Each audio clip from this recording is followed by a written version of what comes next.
The Legend of Mont Saint Michel by Guy de Maupassant. I had first seen it from Cancale, this fairy castle in the sea. I got an indistinct impression of it as of a gray shadow outlined against the misty sky. I saw it again from Avranches at sunset. The immense stretch of sand was red. The horizon was red. The whole boundless bay was red. The rocky castle rising out there in the distance, like a weird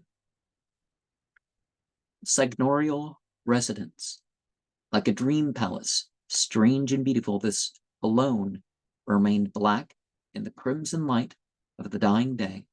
The following morning at dawn, I went toward it across the sands, my eyes fastened on this gigantic jewel, as big as a mountain, cut like a cameo, and as dainty as lace. The nearer I approached, the greater my admiration grew, for nothing in the world could be more wonderful or more perfect. As surprised as if I had discovered the habitation of a god, I wandered through those halls supported by frail or massive columns, raising my eyes in wonder to those spires which looked like rockets starting for the sky, and that marvelous assemblage of towers, of gargoyles, of slender and charming ornaments, irregular fireworks of stone, granite lace, a masterpiece of colossal and delicate architecture. As I was looking up in ecstasy, a lower Normandy peasant came up.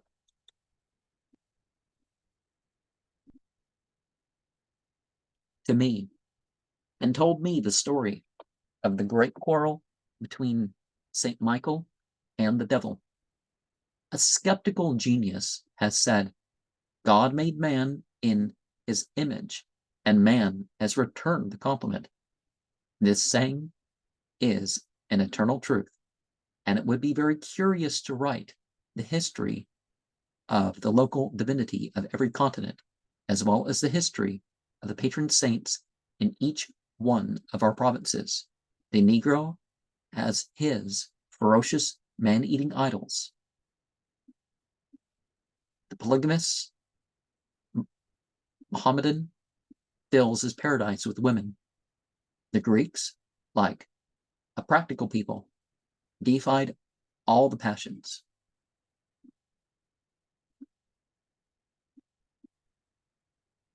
Well, it's really called a Muslim, and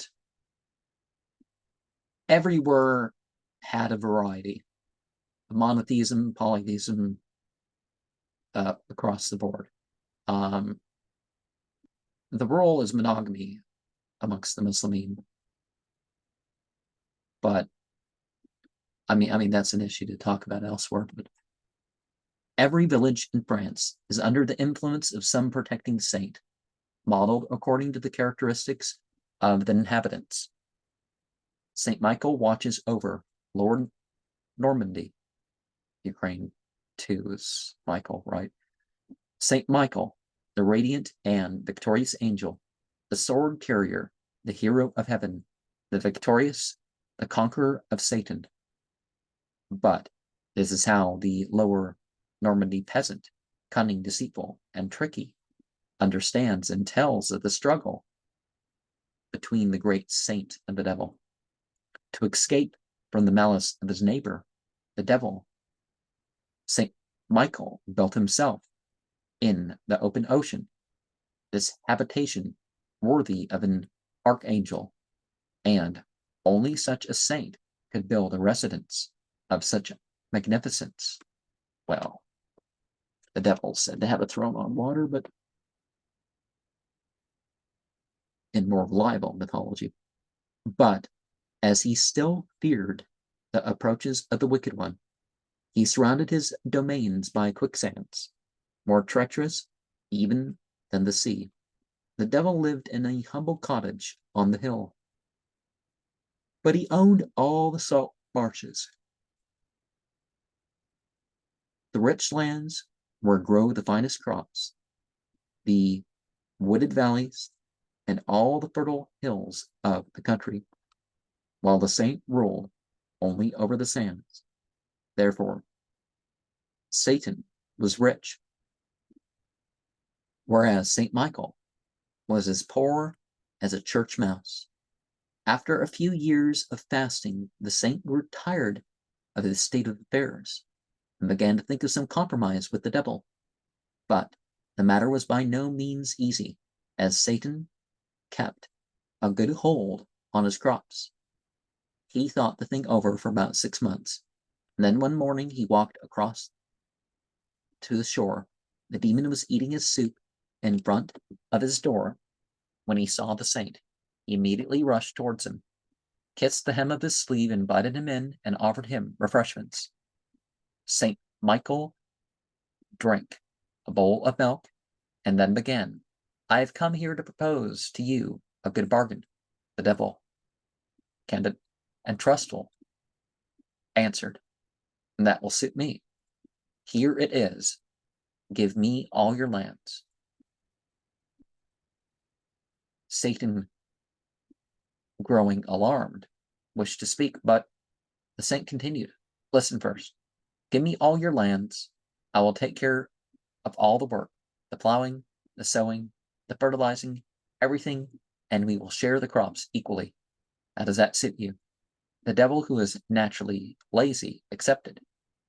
He only demanded in addition a few of those delicious gray mullet which are caught around the solitary mount. St. Michael promised the fish. They grasped hands and spat on the ground to show that it was a bargain. And the saint continued, "See here, so that you will have nothing to complain of. Choose that part of the crops which you prefer, part that grows above ground or the part that stays in the ground." Satan cried out, "I will take all that will be above ground." "It is a bargain," said the saint, and he went away. Dude must have liked carrots or something, right? 6 months later, all over the immense domain of the devil, one could see nothing but carrots, turnips, onions, salsify, all the plants whose juicy roots are good and savory, and whose useless leaves are good for nothing but for the feeding of animals.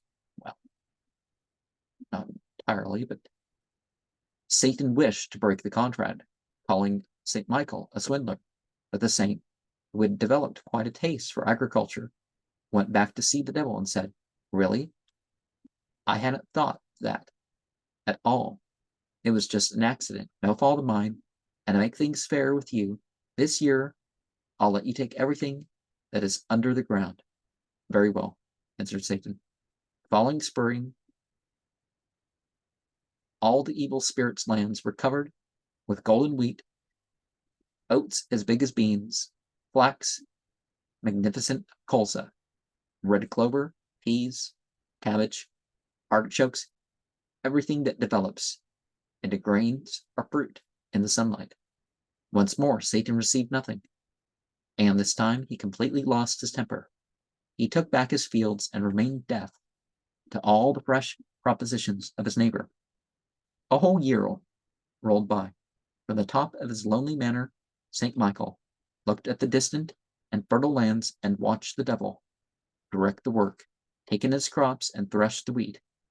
And he grew angry, exasperated at his powerlessness. As he was no longer able to deceive Satan, he decided to wreak vengeance on him, and he went out to invite him to dinner for the following Monday. "You have been very fortunate in your dealings with me," he said. "I know it, but I don't want any ill feeling between us, and I expect you to dine with me. I'll give you some good things to eat." Satan, who was as greedy as he was lazy, accepted eagerly. On the day appointed, he donned his finest clothes and set out for the castle. St. Michael sat him down to a magnificent meal, First, there was a vol au vent full of roosters' crests and kidneys with meatballs, then 2 big gray mullet with cream sauce, a turkey stuffed with chestnuts, soaked in wine, some marsh lamb as tender as cake, vegetables which melted in the mouth, and a nice hot pancake which was brought on smoking and spreading a delicious odor of butter. They drank new, sweet, sparkling cider and heady red wine, and after each course they whetted their appetites with some old apple brandy. The devil drank and ate to his heart's content. In fact, he took so much that he was very uncomfortable and began to retch, and St. Michael arose in anger and cried in a voice like thunder, "What, before me, rascal? You dare before me?" Satan, terrified, ran away, and the saint, seizing a stick, pursued him.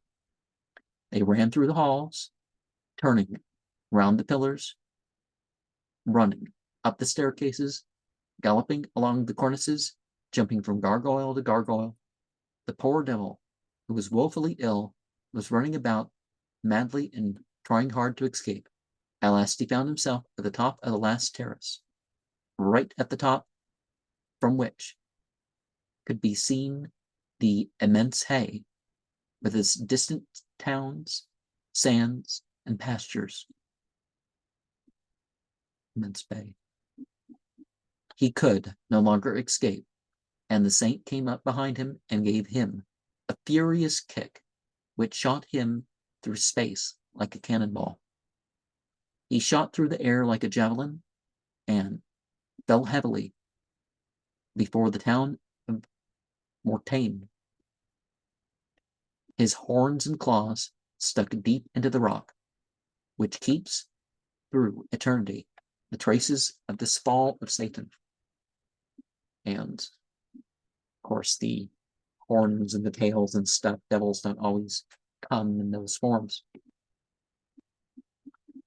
He stood up again, limping, crippled until the end of time, and as he looked at this fatal castle in the distance, standing out against the setting sun, he understood well that he would always be vanquished in this unequal struggle, and he went away limping, heading for distant countries, leaving to his enemy his fields, his hills, his valleys, and then his marshes. And this is how St. Michael, the patron saint of Normandy, vanquished the devil. Another people would have dreamed of this battle in an entirely different manner.